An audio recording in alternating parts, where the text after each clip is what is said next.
Hello everyone, welcome back to my channel easy tricks. और आज हम डिस्कस करेंगे ब्लूम्स टैक्सोनॉमी के बारे में। ब्लूम्स टैक्सोनॉमी जेबीटी, बीएड और अदर टीचिंग कॉम्पिटिटिव एग्ज़ाम्स के लिए बहुत इम्पॉर्टेंट टॉपिक है। सो इस टॉपिक को स्टार्ट करते हैं। ब्लूम्स टैक्सोनॉमी, बेंजामिन ब्लूम ने ये टैक्सोनॉमी 1956 में दी थी। बेंजामिन ब्लूम एक अमेरिकन एजुकेशनल साइकोलॉजिस्ट थे। एंड टैक्सोनॉमी का मीनिंग होता है क्लासिफिकेशन, वर्गीकरण। उन्होंने ये टैक्सोनॉमी अपने कुछ कोलैबोरेटर के साथ मिलकर डेवलप की थी। उन्होंने लर्निंग को 3 अलग अलग डोमेन्स में डिवाइड किया। फर्स्ट डोमेन इज़ कॉग्निटिव, यानी कि एक लर्नर बुद्धि के आधार पर चीज़ों को लर्न कर सकता है। Next is affective domain. Affective domain में आती हैं भावनाएं या बिहेवियर, जिनके आधार पर हम चीज़ों को सीख सकते हैं। नेक्स्ट इज साइकोमोटर, यानी कि शारीरिक तौर पे एक लर्नर किन्हीं स्किल्स को सीख सकता है। सो लर्निंग को यहाँ 3 आयामों यानी डोमेन में बांट दिया गया है। सो उनका मानना था कि लर्निंग 3 डोमेन्स में की जा सकती है।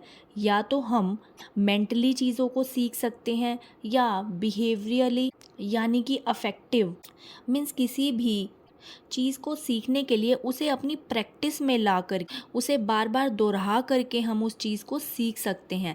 एंड साइकोमोटर यानी कि फिज़िकली जब हम किन्हीं स्किल्स को सीखते हैं। इन तीनों डोमेन्स में से कॉग्निटिव डोमेन पे सबसे ज़्यादा ध्यान दिया गया है। सबसे पहले हम बात करेंगे कॉग्निटिव डोमेन की। कॉग्निटिव डोमेन में कुछ स्टेप्स दिए गए हैं, यानी कि जब लर्निंग की जाती है तो हम स्टेप बाय स्टेप एक पर्टिकुलर चीज़ को सीखते हैं। First step is knowledge.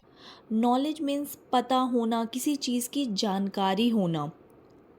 सबसे पहले हम जिस भी चीज़ के बारे में या टॉपिक के बारे में जानना चाहते हैं, उसके बारे में गहन अध्ययन करना चाहते हैं, तो सबसे पहले हम उसकी नॉर्मल नॉलेज लेते हैं। फॉर एग्ज़ाम्पल, अगर कोई पर्सन किसी पर्टिकुलर सब्जेक्ट जैसे कि अकाउंट्स के बारे में पढ़ना चाहता है, तो उसे सबसे पहले अकाउंट्स की जो टर्मिनोलॉजी है उसकी नॉलेज होनी चाहिए, तभी वो अकाउंट्स को डीपली पढ़ पाएगा।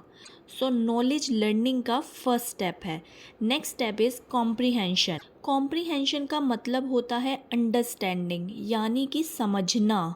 नॉलेज में एक इंसान किसी भी पर्टिकुलर टॉपिक के बारे में जानकारी लेकर उसे दूसरे इंसान को समझा सकता है या बता सकता है।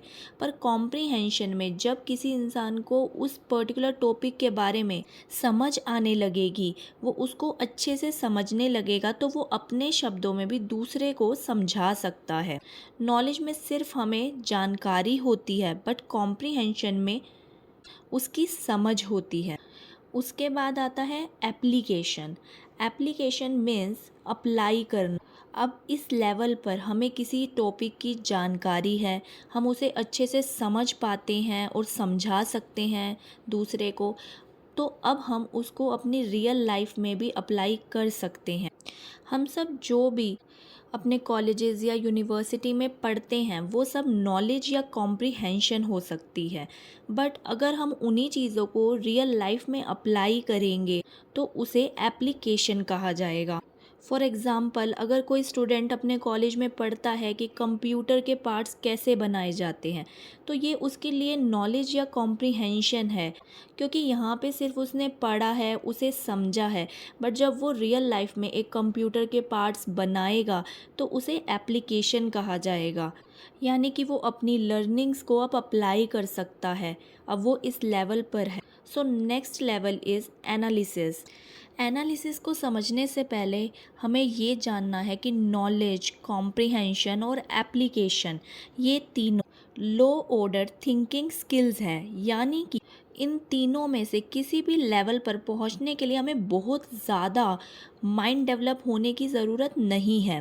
अगर कोई पर्सन इन लेवल्स तक ही लर्निंग कर सकता है तो वो एवरेज आईक्यू पर्सन ही है।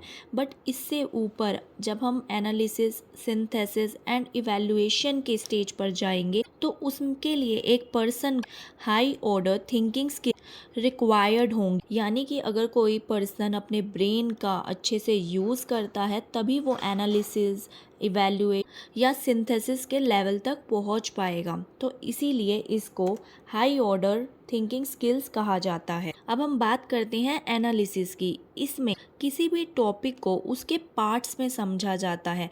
नॉर्मली हम किसी भी चीज़ को जब देखते हैं तो एज अ होल देखते हैं, कंप्लीटली हम उस चीज़ को देखते हैं।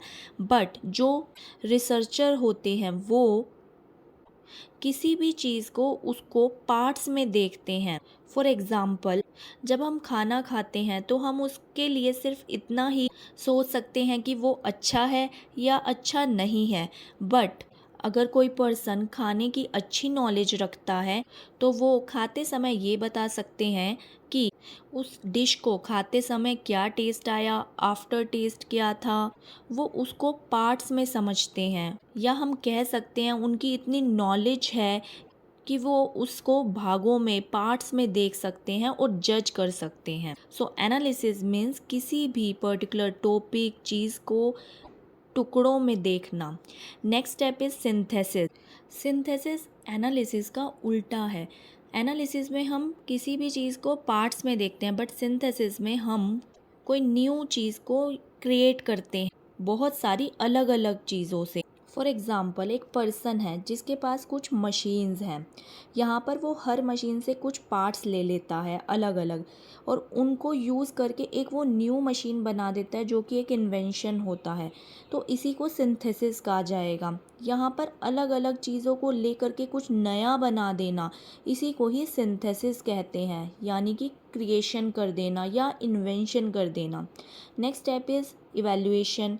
इवैल्यूएशन मीन्स सही गलत की समझ। किसी काम में क्या सही है, क्या गलत है, इसी को ही इवैल्यूएट करना इवैल्यूएशन कहलाता है। सो ये हमने सीखा। ब्लूम ने जो 1956 में कॉग्निटिव डोमेन के स्टेप्स दिए थे उनके बारे में हमने जाना।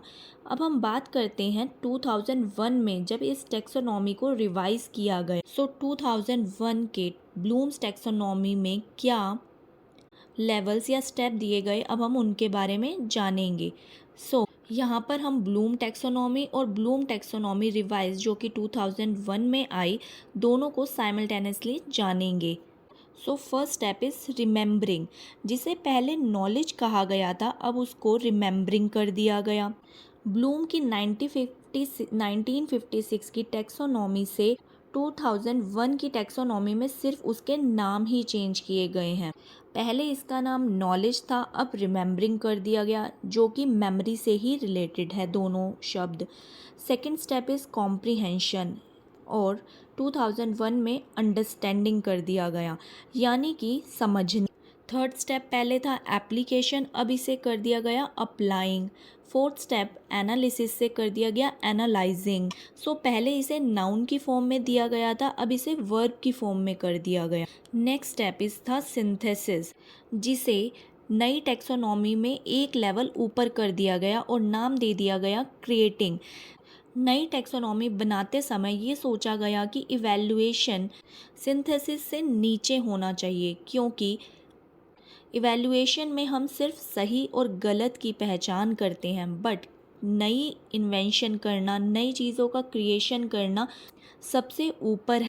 सो सिंथेसिस को नाम दे दिया गया क्रिएटिंग और इसे एक स्टेप ऊपर कर दिया गया। सो आज हमने जाना cognitive domain of Bloom taxonomy के बारे में।